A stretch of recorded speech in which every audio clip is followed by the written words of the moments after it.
Người lương thiện không thích gây chuyện, không gây chuyện thì mới tu thân. Người trí tuệ không thích phân tranh, không phân tranh mới dưỡng đức. Người khiêm tốn không thích so bì, không so bì mới dưỡng tâm. Người rộng lượng không thích tranh giành, không tranh giành mới dưỡng tính.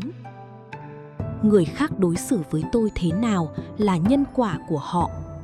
Tôi đối xử với người khác thế nào là sự tu hành của tôi.